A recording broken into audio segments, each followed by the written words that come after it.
Hi there everybody, welcome back to the channel. In this video, I'm going to be giving my first impressions on this, which is the Profoto Beauty Dish in white, and see if it's as good as my favorite, which is the Profoto Softlight Reflector.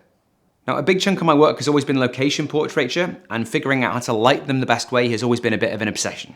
I like brollies because they're very quick to set up, and being parabolic put out an even light, but they often have too wide a spread for my liking, and they're a threat to use outdoors in any wind at all. I've used softboxes too, square ones and octagonal ones and with and without grids, but they have the longest setup time and for my money the least attractive quality of light. It's not got the evenness of a brolly because the flash points right through the box, making the center always much hotter than the edges, and I always notice that unevenness in my portraiture.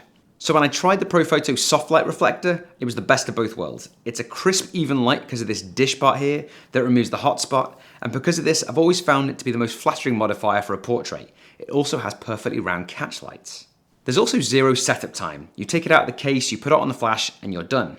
But that's also the rub. While it comes out of the case good to go, there's no getting around how bulky it is compared to a brolly or a softbox. When I get a headshot gig somewhere like London that's not easy to drive into and I have to take the train, I think long and hard about whether I should take the Softlight Reflector with me, because while I get the best results on it, it's also quite bulky. Invariably, I always do take it with me. I did have a brief spell with the OCF Beauty Dish that Profoto put out a while ago, but it kind of took too long to set up, the build was kind of flimsy, and worst of all, the light that came out of it was just kind of dull and washy. Which brings us back to this, the imaginatively named Profoto Beauty Dish White. So I'll unpack it and give you first impressions. So when you take it out of the box, you get this bag, and you get this.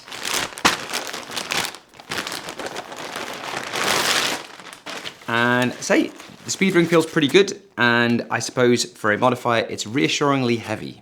So you assemble it with this hinge thing on the speed ring, so you just pull it back like that, and it clicks nicely into place, and that's it, that's the setup time.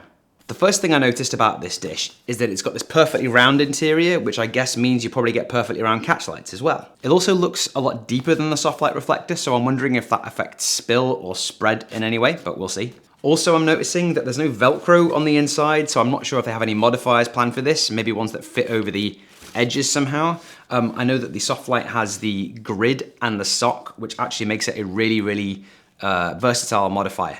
Really, the only important thing is to find out if the light that comes out of this is as good as the light that comes out of the Softlight Reflector. So I'm gonna get in front of there and have a look.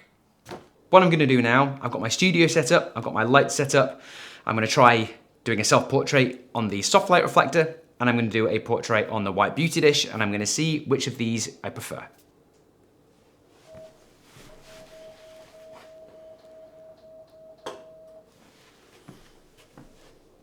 So now let's have a look at the pictures. Now both these pictures were taken without changing the position of the light at all. The dishes went into the same exact positions and no other settings were changed. So viewing these two shots side by side, one thing is immediately obvious. The new Beauty Dish has a much higher output. The left one is much brighter than the right, so let's balance them out a bit. Now that we can see there's not really a whole lot in it. The left-hand one, which is the Beauty Dish, I think has a cooler skin tone and a slightly more highlighty result. The right-hand one looks to be a bit warmer and slightly softer in the contrast. I slightly prefer the Softlight based on the initial test here, but I think there's really not a lot in it. So based on my initial test, what are my thoughts about the Profoto Beauty Dish in white? Well, it seems to be very nearly as good as the Softlight Reflector, maybe better, but it's really just a matter of taste, but with the added advantage of portability. I thought when I picked it up it might be a little bit lighter than the Softlight Reflector, and it is. It's about 140 grams lighter, which is great if you like booming your lights. Also, it seems to be a hell of a lot better than the OCF Beauty Dish, which like I said, was a bit of a dog. The one thing I would really miss about the Softlight Reflector if I didn't have it would be this, which is the grid attachment, which when you put it over the Beauty Dish, puts out a really even, focused and soft light, which is a really good option for portraits sometimes. So while my initial thoughts about the Profoto Beauty Dish are that it is really damn good, I don't think it'll be fully replacing the Softlight Reflector in my lineup, but I know which one I'll be taking on train journeys with me. Thanks for watching the video, don't forget to like and subscribe, and I hope I will hear from you in the comments.